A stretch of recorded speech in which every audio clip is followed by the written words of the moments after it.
ที่มาตอบปันข้อก็มาในอันกันนะไม่มีทาหัวข้าห้าเดลูปันคาเนี่ยคัดหัวคัดตาหน่ะคนหัวยาวปงซุงบ่อยนะมีแต่กากะมีทาหัวได้มีค่ะนะกุ้ยกะคนหัวพิคุระหันเนี่ยพระพระเป็นเจ้าอนุญาตปัญญาไว้ว่าป้ออ่ำยาวป้วน2 นิ้วมือได้นะ2 นิ้วมือในนั่นนะอ่ำมีตั้งพิษอ่ำมีอับเปียดในเขานะอ่ำมีอับเปียดนะเพราะว่ายาวป้วน2 นิ้วมือในแต่มีตั้งพิษแต่มีอับเปียดเนาะอยู่ในกาเชิดด้วยใน Google มันก็กระทำเจ้าชาลงเขานะอันนี้เจ้ากระทำมาใน Google ยาวกว่าใน YouTube เจ้ากระทำอัน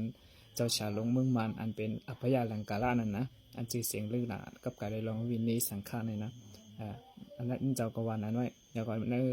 ที่พิธีการปฏิยังไม่นั้นไว้เจ้ายามดูยามอ่านมายามเห็นมาจังนั้นก่อนนะเจ้ายามเห็นมานั่นเจ้าก็มันจะได้กระเชิดด้วยมันเธอกระเชิดด้วยก็เป็นจังหนังในปั๊บนั้นว่าไว้อย่างเก่าไว้อย่างเก่าคนหัวในเต็มเลยไว้ยาวป้วน2 นิ้วมือฉันชื่อว่าป้วน2 นิ้วมือไหน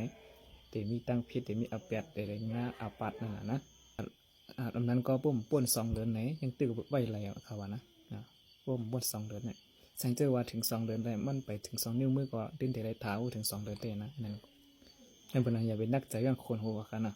คัดใจถ่อมเอาตาลาใจเห็นหัวเอาทำตาลาก็ติ๊กไว้ขละอันเดียวให้เขาป่นในตั้งทุกขานะพวกเขากลุ่มด้วยอันหางฝังก้นหอมันหางฝังก้นรัดมันหน่อยได้เขาสัมสนใจลองขอความมั่นสันใจลองตาลาทำมาไหนอันที่เฮ็ดให้เขาอ่ำปองใจและมีตั้งหูกับเว้ยนะโมพุทธัสสะ